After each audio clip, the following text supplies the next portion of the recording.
네, 오늘 누가복음 강해 다 같이 보실 말씀은 누가복음 8장 22절에서 25절까지 보시도록 하겠습니다.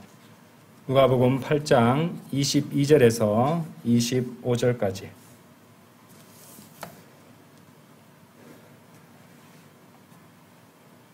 제가 받들어 읽겠습니다. 이제 어느 날 이러한 일이 있었으니 그분께서 그분의 제자들과 함께 선박 안으로 들어가셨더라. 그러고는 친히 그들에게 말씀하시기를 우리가 호수 건너편으로 건너가자 하셨더라. 이에 그들이 진출해 나갔더라. 그러나 그들이 항해하는 동안 그분께서 곤히 잠드셨더라. 그런데 거센 폭풍이 호수에 내리침으로 그들이 물에 잠겨 위태로운 상황에 처했더라. 이에 그들이 그분께 나와서 그분을 깨우며 말씀드리기를 스승님 스승님 우리가 죽나이다 하였더라. 그때 그분께서 일어나시어 바람과 사납게 몰아치는 물을 꾸짖으셨더라. 그러자 그것들이 그치고 고요함이 임하였더라. 그러자 그분께서 그들에게 말씀하시기를 너희의 믿음이 어디에 있느냐 하셨느니라. 그러자 그들이 무서워하고 경이로워하며 말하기를 이분은 어떤 부류의 사람이신가. 이는 그분께서 심지어 바람들과 물에게도 명령하시며 그것들이 그분께 복종하기 때문이라 하였더라. 자, 오늘 드릴 말씀 제목은 인생의 폭풍우를 만났다면, 인생의 폭풍우를 만났다면 이런 제목으로 말씀을 선포하도록 하겠습니다. 오늘 본문 말씀 여러분들이 잘 아는 내용입니다. 예수님께서 폭풍우를 잠잠하게 만드시는 그런 이야기죠. 또 그리스도인 치고는 이 이야기를 모르는 사람은 아마 없을 것입니다. 이 내용을 읽어보시면은 또 읽어보셨겠지만은 참으로 이렇게 극적이죠. 그리고 예수님의 이 신성이 분명하게 드러나는, 그분의 권능이 분명하게 드러나는, 뚜렷하게 드러나는 그런 대목이고, 또 그래서 그런지 이제 많은 설교자들이 이 본문을 가지고 설교를 자주 했습니다.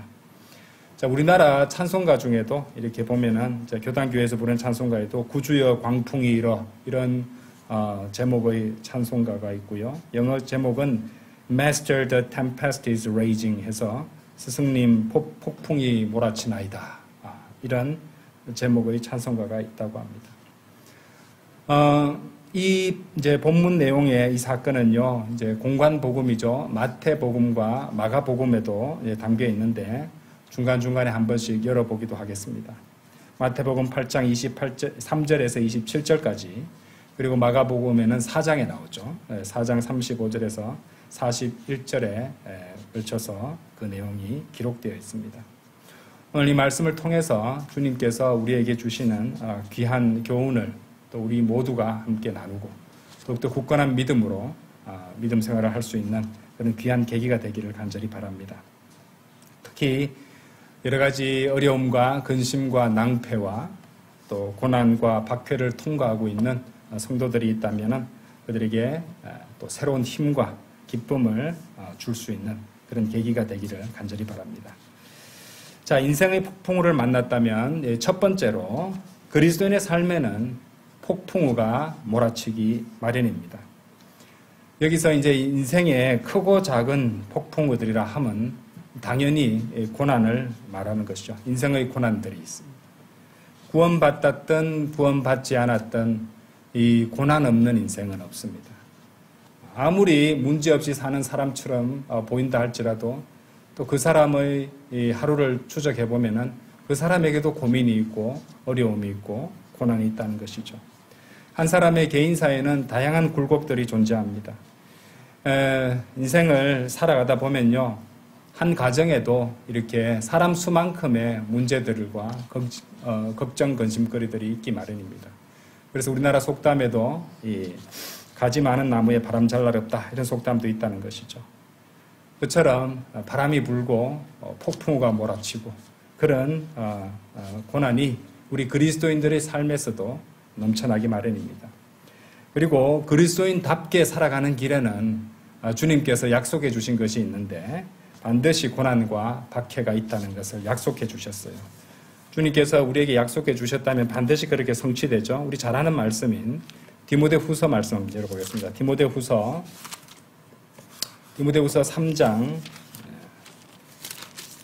디모데후서 3장 12절 말씀이에요. 너무도 많이 보셨던 말씀이에요. 그런즉 진정 그리스도 예수 안에서 경건하게 살고자 하는 모든 자들은 예외가 없죠. 모든 자들은 박해를 받으리라 이렇게 말씀하십니다. 그렇죠? 그리스도 예수 안에서 경건하게 살고자 하는 모든 자들은 박해를 받으리라. 주님의 약속입니다. 그래서 그리스도인으로서 경건하게 살아가려고 마음먹고 주님을 잘 섬기려고 마음먹으면 고난은, 박해는 필연적이라는 것이죠. 그럴 수밖에 없는 것이 우리가 아직 구속받지 않은 몸을 입고 살아가잖아요.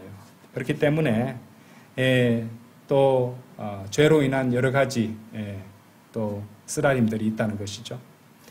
그리고 역시 우리가 구속받지 않은 몸을 입고 살아가기 때문에 우리의 믿음을 흔들어 놓으려는 그런 대직들, 이 세상의 신인 마귀가 있기 때문이죠. 육신과 세상과 마귀는 성도들을 노리고 호시탐탐 기회를 엿보고 또 그 섬김을 방해하고 믿음을 흔들어 놓으려는 그런 여러 가지 시도와 유혹들을 지속적으로 우리에게 행하고 있다는 것이죠. 또한 주님께서도 여러 가지 다양한 징계와 바로잡음을 위해서 우리 성도들의 삶에 크고 작은 고난들을 허락하십니다. 그래서 이제 그리스도의 삶은요, 다양한 원인들, 다양한 목적들로 인한 고난들이 상존하게 되어 있습니다. 그래서 그런 것들에 대해서 너무 새삼스럽게 생각하시면 안 됩니다. 게다가 무엇보다도 뭐니 해도 그리스도인은 구원받은 순간부터 이 영적 전장에 투입된 그리스도의 군인들이죠. 이 군인으로서의 삶을 살아가야 된다는 것이죠. 제가 늘 강조드리지만은 우리는 전쟁 중이라는 것을 아셔야 됩니다. 전쟁 중인 군인에게는요, 무슨 일이든지 일어날 수 있습니다. 전쟁 중인 군인에게는 안락함과 평안함은 사치에 지나지 않습니다. 그리고 때로는 잠도 잘 잘 수 없는 그런 상황도 몇 날 며칠 이어질 수도 있는 것이 이 전투에 투입된 군인의 삶이라는 것이죠. 자, 지금 여기 우리 예수님과 함께 선박 안으로 들어갔다고 되어 있죠. 배에 올라탄 제자들을 한번 생각해 보십시오. 이 제자들이 예수님과 그리스도와 함께 배에 올라타면서 주님과 함께 이 건너편으로, 반대편으로 건너가는 항해의 여정을 시작하기로 했다면은 이 사람들은 이제 거기서 이래 파생되는 여러 가지 어려움과 문제점에 대해서 어부도 있었으니까 충분히 알고 있었을 것입니다. 그러니까 이제 배멀미도 할 수도 있고요. 또 언제라도 폭풍우가 몰려올 수도 있다는 것. 또 파도가 칠 수도 있다는 것. 운이 나쁘면 난파도 할 수 있다는 이런 여러 가지 가능성을 감수할 수밖에 없는 상황이었을 것입니다. 그래서 제자들도 그런 것들을 감수하고 대비하고 있었음이 분명하다고 생각합니다. 왜냐하면은 이 이제 폭풍과 닥쳐왔을 때 닥쳐오는 순간 예수님을 즉각적으로 깨우지는 않았거든요. 주님께서 곤히 잠드실 정도까지 나름대로 이제 배에 막 물이 들어오고 이제 침몰하려고 하는 그 순간까지는 자신들이 어떻게 해서든 이제 이 문제를 해결해 보려고 동분서주하고 있었을 것입니다. 그렇죠? 그렇다면은 이 제자들은 적어도 이 상황에서 나중에 주님께 책망을 받긴 받았지만은 자신들의 배에 올라타면서 그간의 경험을 통해서 언제라도 문제가 생길 수 있다는 것을 알고 있었을 것이에요. 그래서 그 나름대로 대비는 했을 것입니다. 그런데 여러분은 어떻습니까? 여러분을 한번 돌아보시기 바랍니다. 구원받은 그리스도인으로서 주님을 위해서 살아가는 동안에 또 경건하게 살아가려는 동안에 여러 가지 박해들, 문제들, 고난들이 있을 것임을 생각하고 대비하고 계시는지요? 그것을 한번 생각해 보고 계십니까? 군인답게 그것들을 아주 성숙한 자세로 감당할 준비가 되어 있는지요? 항상 주님께 평안과 번영과 복만 주시라고 철없는 아이 마냥 칭얼거리고 있는지는 아닌지 한번 돌아보시기 바랍니다.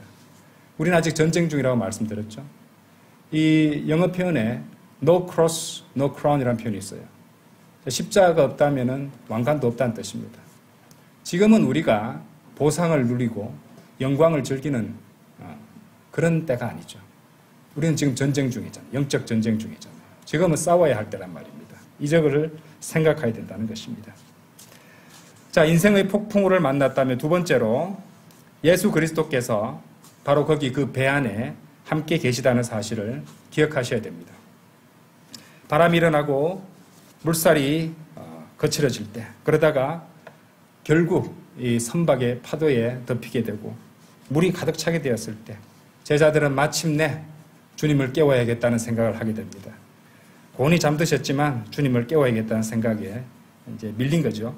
그 상황에 의해서 떠밀려서 그럴 수밖에 없었다는 말입니다. 그렇다면은 그때까지 그들은 주님을 깨울 생각을 못하고 있었고 어쩌면은 바쁘게 이렇게 배를 컨트롤 해보려고 노력하면서 예수님께서 그 배에 내내 타고 가셨다는 그 사실을 잊어버리고 있었을지도 모릅니다. 그처럼 우리가 자주 망각하는 사실이 무엇이냐? 바로 예수님께서 우리 안에 내주하고 계신다는 사실이에요. 바로 지금 이 순간 여러분들 안에 예수님께서 내주하고 계신다는 사실을 어쩌면 여러분들도 까먹었을지도 모릅니다. 하지만 우리가 아무리 망각하고 우리가 생각하지 못한다 할지라도 그 순간조차도 주님께서는 참으로 우리 안에 내주하고 계시고 우리가 어디로 가고 무엇을 하든지 우리와 함께 하신다는 사실입니다. 성경 구절 몇 구절을 보셔야 되겠습니다. 골로새서 1장 한번 열어보세요. 골로새서 1장 27절. 골로새서 1장 27절. 들어보세요. 하나님께서는 이 신비의 영광의 부유함이 무엇인지를 이방인들 사이에서 성도들에게 알리기를 바라시느니라. 이 신비는 뭐라고 되어 있어요? 너희 안에 계신 그리스도 곧 영광의 소망이시라 라고 말씀하십니다. 자, 마태복음 28장도 가보세요. 마태복음 28장 20절. 무엇이든지 내가 너에게 명령한 모든 것들을 준수하도록 그들에게 가르치라. 그런즉 보라, 내가 세상 끝까지라도 언제나 너희와 함께 있느니라. 아멘. 라고 말씀하셨죠. 자, 히브리서도 가보겠습니다. 히브리서 13장 5절이에요. 예. 13장 5절에 보시면은요, 너희의 생활 방식에 탐욕이 없게 하라. 그리고 너희가 가지고 있는 만큼 그런 것들로 자족하라. 이는 그분께서 말씀하시기를 내가 결코 너를 떠나지도 아니하겠고 너를 버리지도 아니하겠노라 하셨기 때문이라.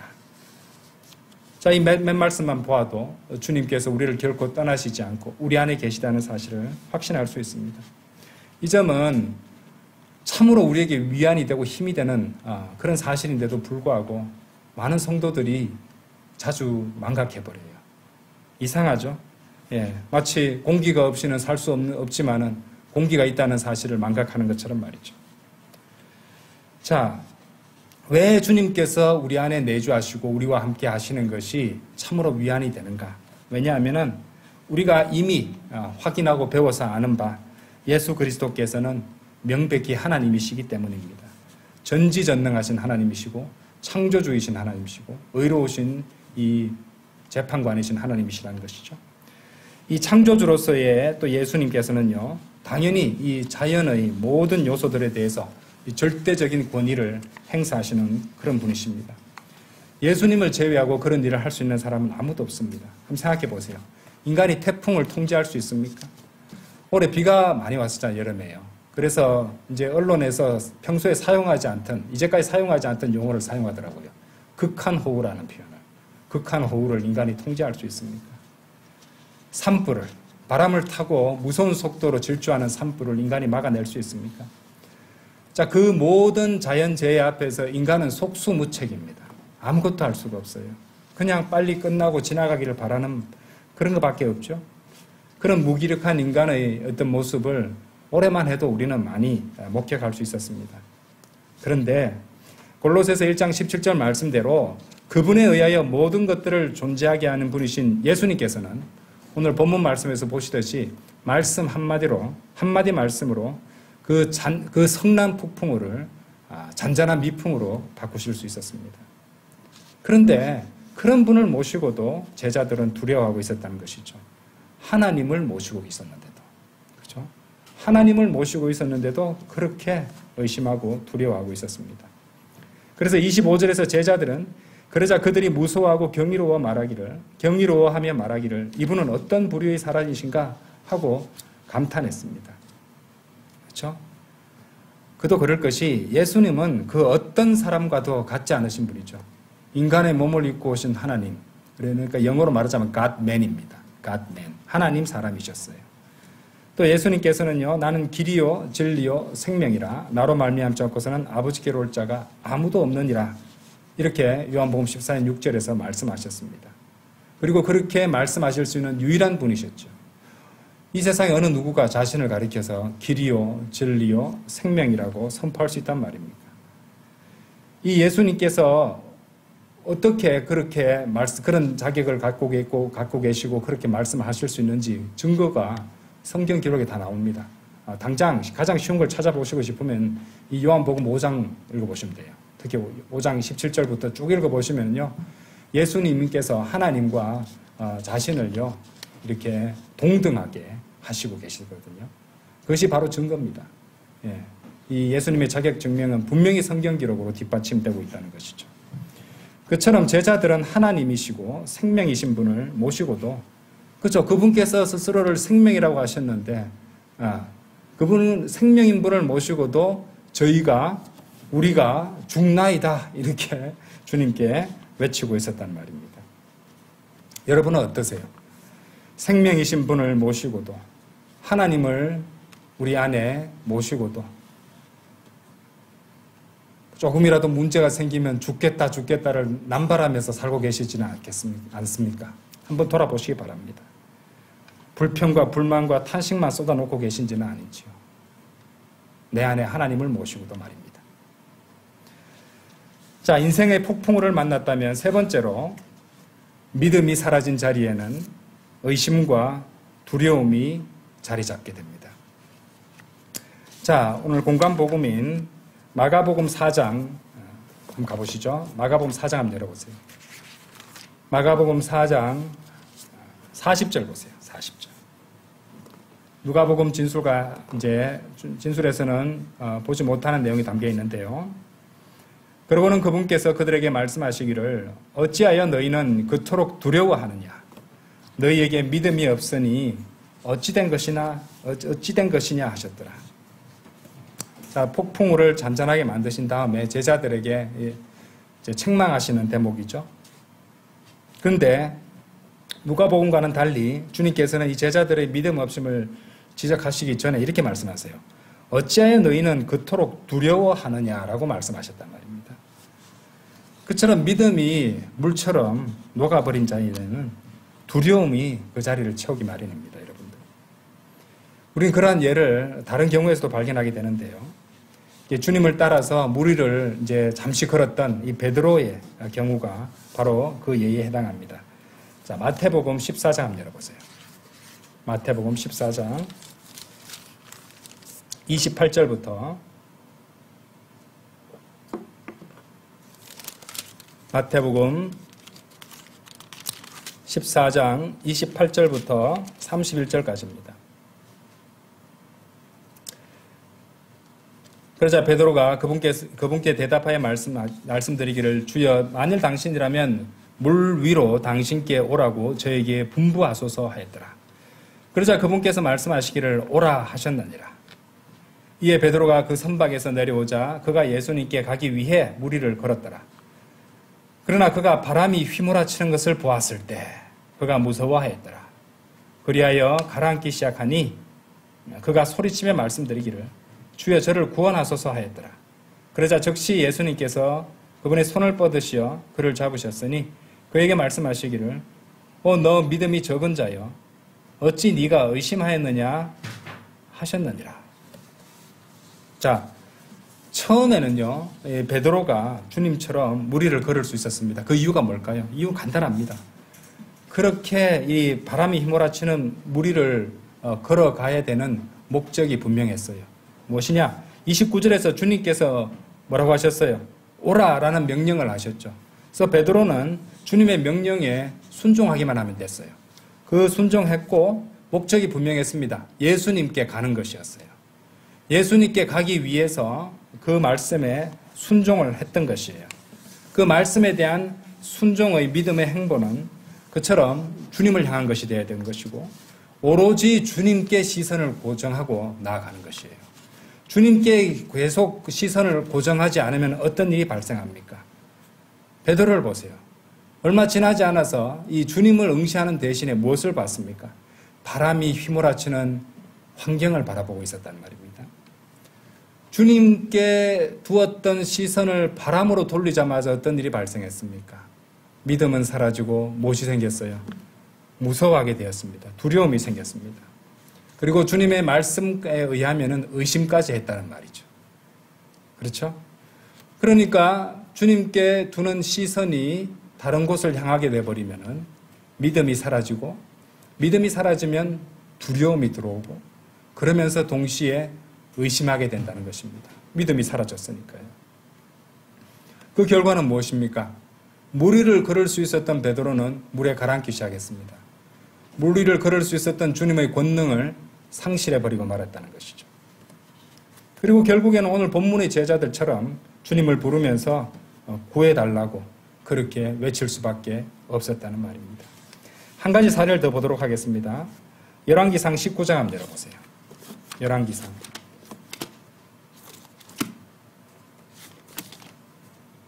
열왕기상 19장 자 1절부터 4절까지 보시겠습니다. 이후에 아합이 엘리야가 행한 모든 것과 그가 모든 예언자들을 어떻게 칼로 살해하였는지 전부 이세벨에게 알렸더라. 그때 이세벨이 한 전령을 엘리야에게 보내며 말하기를 이처럼 만일 내가 내일 이 무렵에 너의 생명을 그들 중 한 명의 생명과 같이 만들지 않는다면 신들이 나에게 벌을 내리시고 또한 더 내리실지어다 하였더라. 그리고 그가 그것을 보았을 때 그가 일어나서 그의 생명을 위하여 갔으니 유다에 속해 있는 베르셰바로 와서 그의 종을 거기에 남겨두었더라. 그러나 자신은 하루의 여정으로 광야 가운데 들어가서 한 향나무 아래에 앉았더라. 그리고 그가 자신을 죽게 해달라고 스스로 요청하였더라. 그러면서 말씀드리기를 충분하나이다 오 주여 이제 나의 생명을 앗아가 주시옵소서. 이는 제가 제 조상들보다 낫지 아니하기 때문이니이다 하였더라. 여러분 어떻게 생각하십니까? 엘리야가 어떤 예언자였어요? 하나님의 권능으로 이 칼멜산에서 위대한 승리를 거뒀던 그런 예언자이지 않습니까? 그런데 그런 하나님의 예언자가 하나님의 사람이 어느새 하나님과 그분의 권능에서 시선을 거두고 이세벨의 위협에 시선을 고정하고 있습니다. 믿음이 약해지고 의심의 그림자가 그 마음에 드리워져 있었습니다.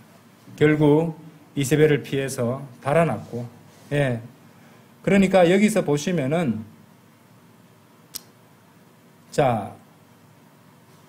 그 3절에 보시면은 그의 생명을 위하여 갔으니라고 해놓고 4절에서는 나의 생명을 앗아가 주시옵소서. 이제 자살 충동을 느끼고 있는 겁니다. 살려고 도망갔는데 차라리 죽여주십시오라고 이제 살고자 하는 그런 의지까지 사라져 버렸다는 것이죠. 참으로 너무 이렇게 참담한 상태에 이르렀단 말입니다. 베드로도 그렇고 엘리야도 그렇고 두 사람 다 위대한 하나님의 사람들이 아니었습니까?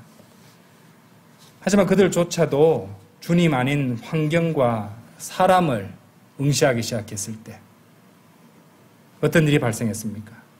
두려움과 의심이 그 마음을 채웠다는 것입니다. 믿음은 약해져 버리고 하나님의 권능을 완전히 상실해버리는 그런 상황에 이르고 말았다는 것입니다. 우리가 무엇을 배울 수 있습니까? 우리가 반드시 기억해야 될 것은 이런 인생에서 우리가 겪게 되는 모든 위험과 낭패와 실패의 순간에서도 결코 주님을 응시하는 그 시선을 거두어서는 안 된다는 사실입니다. 이것이 중요해요. 주님을 바라보는 한, 주님을 신뢰하는 한 우리 믿음은 굳건해 줄 수 있습니다. 그런데 주님 아닌 다른 것들을 바라보는 순간부터는 그 믿음은 약해져 버리고 사라져 버리고 그 자리에 두려움과 의심만이 들어오게 돼 있다는 것이죠. 그러니까 여러분들은 항상 기억하셔야 돼요. 여러분들은 두려워할 수도 있습니다. 때로는 의심도 할 수 있습니다. 하지만 여러분 안에 계시는 분은 두려워하시지도 않고 의심하시지도 않는 분이십니다. 그런 분을 여러분 안에 모시고 있다는 것이에요. 그리고 그분을 바라볼 수 있어야 돼요. 하나님의 말씀을 바라보고 있어야 된다는 것입니다. 하지만 여기서 눈을 걷어서 환경을 보기 시작했을 때, 상황을 보기 시작했을 때, 사람을 보기 시작했을 때 여러분들은 크나큰 영적인 위험성에 노출되게 될 것입니다. 인생의 폭풍우를 만났다면 네 번째로, 만일 주님께서 여러분이 고난을 겪도록 허용하셨다면 그것은 여러분으로 하여금 그 고난을 통과해서 건너편으로 건너가게 하시기 위함이라는 사실을 아셔야 됩니다. 주님께서 여러분들에게 어떤 고난을 통과하게 하셨다면, 폭풍우를 겪게 하셨다면 목적은 그 호수를 건너가게 하기 위함이라는 것을 아셔야 됩니다. 여러분들 다시 그 누가복음 8장 돌아보세요. 많은 사람들이 간과하는 말씀이 있어요. 누가복음 8장 22절 보세요. 주님께서 뭐라고 말씀하십니까? 친히 그들에게 말씀하시기를, 8장 22절 후반부에요. 우리가 호수 건너편으로 건너가자 하셨더라. 주님께서 뭐라고 하셨어요? 우리가 호수 건너편으로 건너가자라고 분명히 주님께서 친히 말씀하셨습니다. 주님께서는 결코 호수 항복판에서 익사하자라고 제안하지 않았어요. 주님께서는 분명하게 목적을 말씀하셨어요. 우리가 호수 건너편으로 건너가자. 주님께서 하신 말씀이었어요.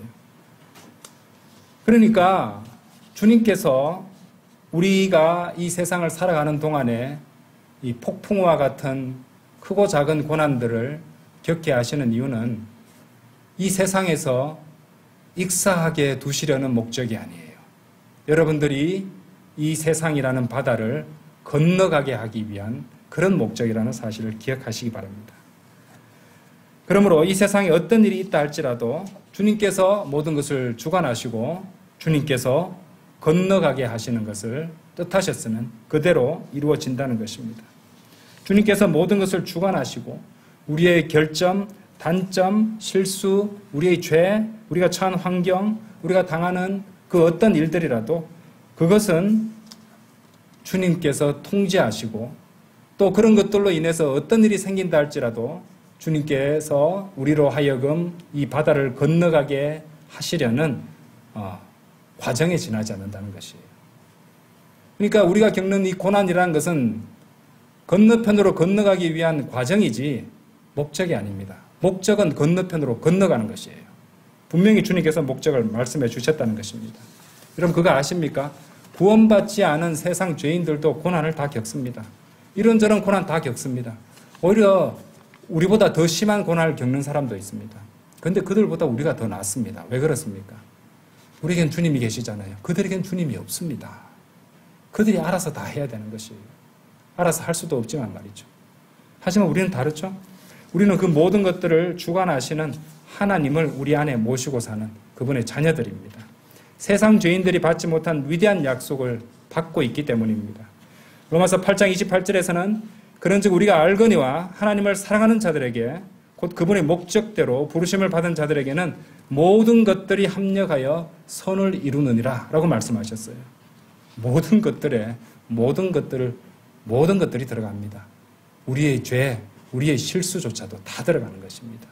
그 모든 것들을 합력하여 선을 이루신다는 것이죠.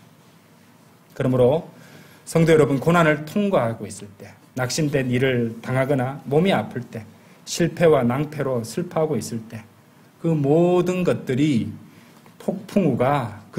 모든 폭풍우가 단지 저 건너편으로 건너가기 위해 반드시 필요한 과정이라는 사실을 기억하시기 바랍니다.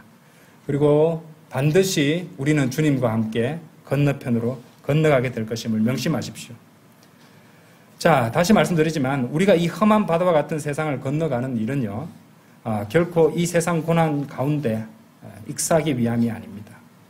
주님께서는 우리가 호수 건너편으로 건너가자고 하셨어요. 자, 우리라는 말에 분석해 봅시다. 우리가 여러분과 저만 있는 게 아니잖아요. 그 우리에는 누구도 포함되어 있습니까? 예수님도 포함된 거예요. 예수님도 포함하신 말씀입니다. 우리가, 그죠? 호수 건너편으로 건너가자. 주님께서 우리와 함께 하신다는 약속도 담겨 있습니다. 자, 또 있습니다. 우리가 힘겹게 건너가는 그곳을 우리는 바다라고 생각하기 쉽습니다. 사실 마태복음 8장과 마가복음 4장에 가시면 한번 열어보시죠. 이번에 마태복음 8장 한번 가보시죠. 8장에도 그 얘기가 나오잖아요.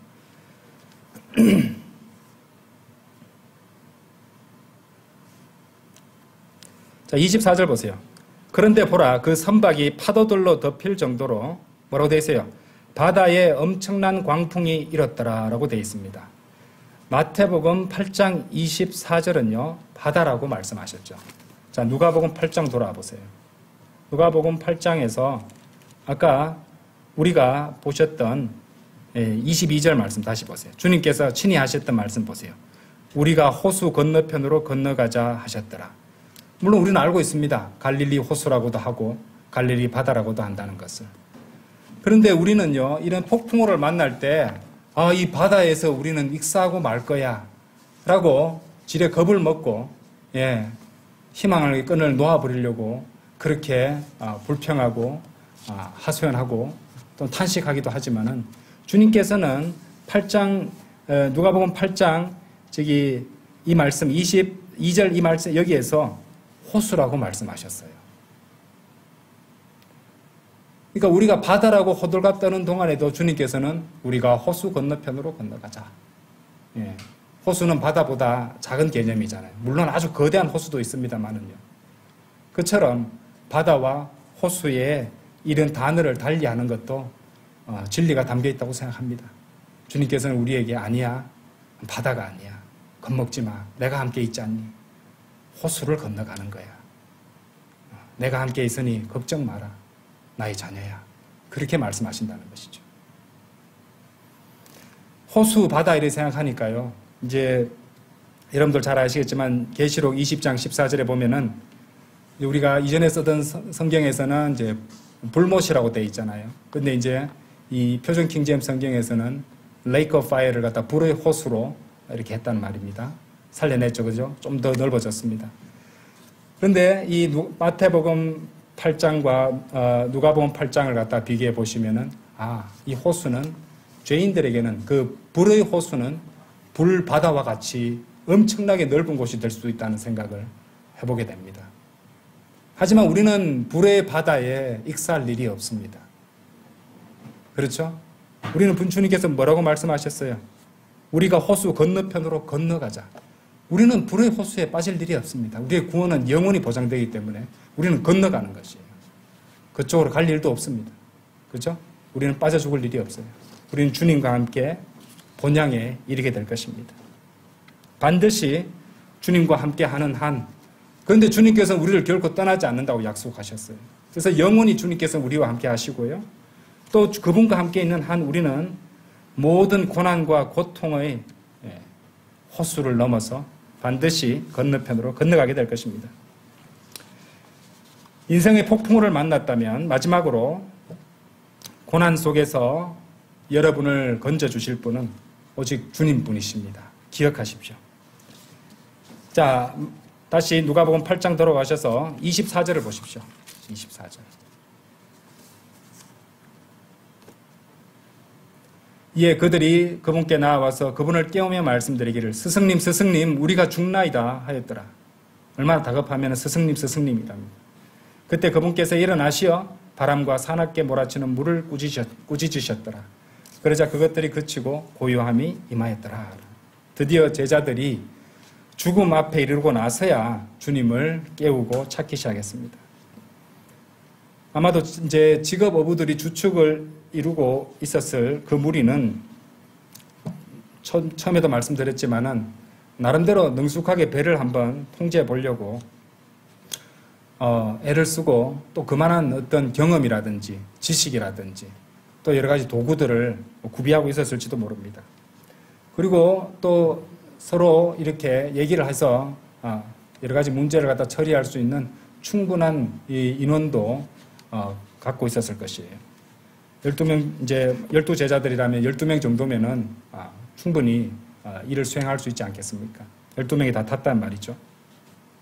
그런데 이제 그러다 보니 이제 주님께서는 아주 깊이 잠드실 수, 곤히 잠드실 수 있도록 시간이 흘렀을 것이고, 그들은 그렇게 계속 분투하면서 건너편으로 자신들의 지식과 자신들의 힘과 자신들의 기술과 협력과 협동을 통해서 건너편으로 건너가고자 애를 쓰고 있었을 것입니다. 그런데 그들이 감당해야 했던 폭풍은요, 그동안 그들이 경험하고 이제 살아남았던 그런 폭풍과는 아마 다른 종류의 폭풍이었던 것 같습니다. 결국 그들이 감당했던 폭풍은요, 결국 그들이 아무것도 할 수 없으며 무엇을 해야 할지도 모른다는 그 사실만 드러내고 있었던 것이죠. 그처럼 하나님께서는요, 때때로 여러분들에게 인생의 폭풍우를 일으키셔서 여러분들을 극단까지 몰아붙일 수도 있습니다. 그럴 때가 있을 것이에요. 그리고 그 이유가 분명히 있습니다. 무엇이냐?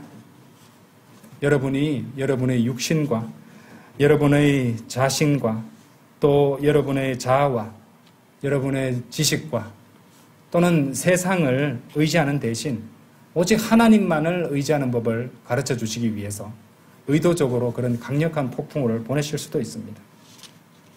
전문 어부들도 섞여 있었지만 제자들은 결국 주님을 깨울 수밖에 없었죠. 자, 믿음의 동기로 주님을 깨웠습니까? 아닙니다. 두려움과 당황스러움의 결과로 주님을 흔들어 깨우고 있었습니다.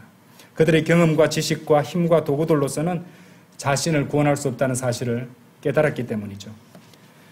그러므로 성도 여러분, 주님께서 여러분이 도저히 어떻게 해볼 수 없는 그런 폭풍우를 여러분께 보내셨다면 의심과 두려움이 아닌 믿음으로 주님을 의지하고 그분을 찾아야 합니다.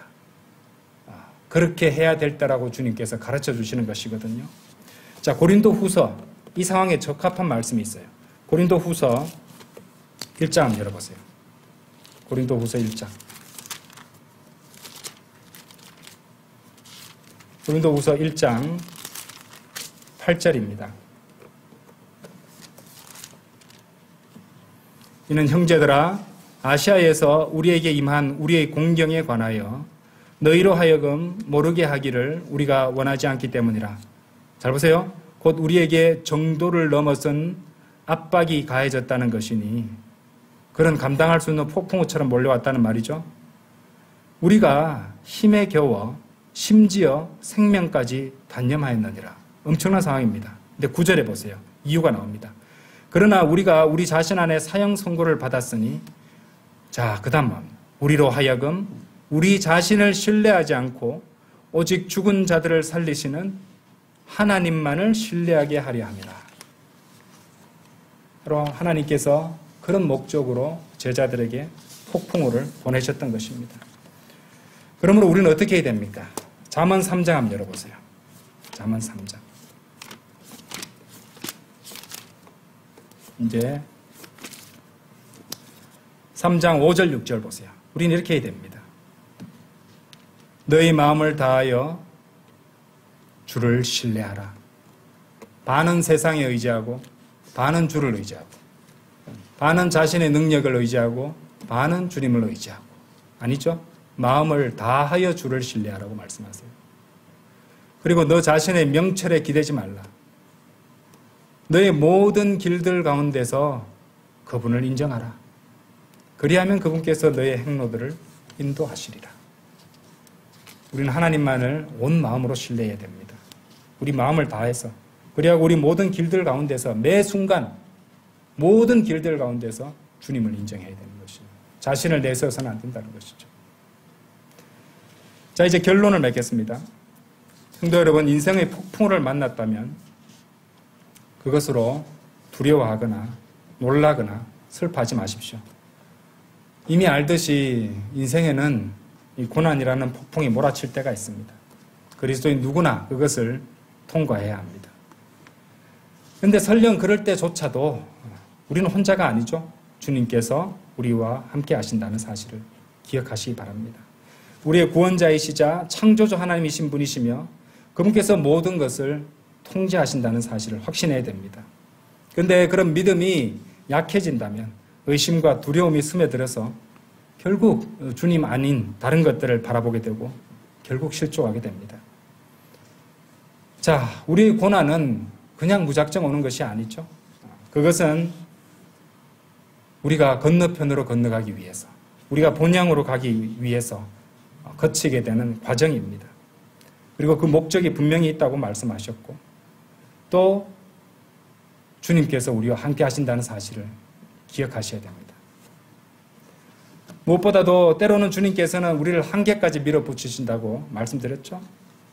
왜 그렇게 하십니까? 하나님만을 신뢰하도록.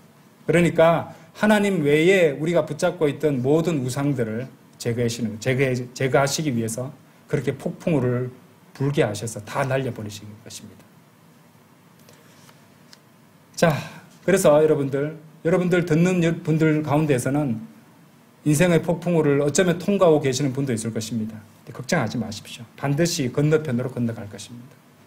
본향으로 갈 것이고 그렇게 미치도록 울부짖는 폭풍우도 잠잠해질 날이 오실 것입니다. 주님께서 모든 것을 주관하시고 주님께서 허락하신 고난과 시련을 만났을 때는 그만큼 주님의 뜻을 생각해야지 좌절하거나 두려워해서는 안 됩니다.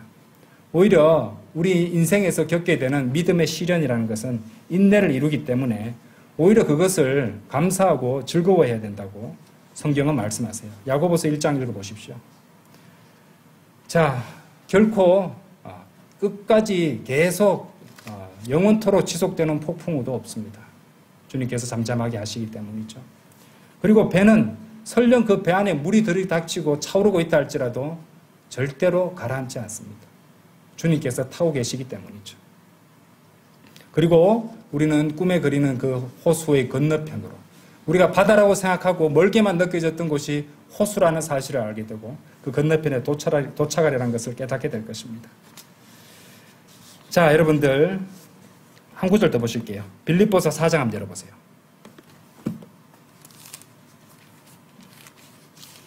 4장 6절 7절 너무도 잘 아는 말씀이에요. 아무 일에도 염려로 가득 차지 말라. 다만 매사에 기도와 간구로 감사들을 드리면서 너희의 요청들이 하나님께 알려지게 하라. 그리하면 모든 지각을 초월하는 하나님의 평안이 그리스도 예수를 통하여 너희의 마음과 생각을 지키시리라. 여러분들 제자들이 주님을 깨웠을 때 그들은 감사해 하지도 않았습니다. 믿음으로 충만하지도 않았습니다. 스승님 스승님 우리가 죽나이다. 그 말밖에 없었어요. 충분히 이해가 됩니다. 그런 상황에서 그러지 않기도 힘들 겁니다. 저도 아마 그럴 것 같아요. 그럼에도 그들은 의심과 두려움과 믿음 없음으로 인해서 주님의 책망을 감당해야만 했습니다. 자, 우리들에게는 그 제자들보다 더 잘할 수 있는 기회가 주어져 있습니다. 빌립보서 4장의 명령은 무엇입니까? 염려로 가득 차는 대신에 매사에 기도와 간구로 감사들을 드리면서 주님의 도우심을 구하라고 말씀하십니다. 기도와 간구와 감사들을 드리는 일은요, 믿음과 전적인 신뢰 없이는 불가능한 법입니다. 그러므로 성도 여러분, 이 말씀을 붙잡고 또 믿음을 굳건하게 붙잡으시기 바랍니다. 그래야 하나님께 속하고 하나님께서 주시는 하나님의 평안이 우리 주 예수 그리스도를 통하여 우리의 마음과 생각을 굳게 지키시게 하십시다. 주님께서 함께 하십니다. 그분은 우리가 호수 건너편으로 건너가자고 친히 말씀하셨던 바로 그 하나님이십니다. 다 같이 기도드리겠습니다.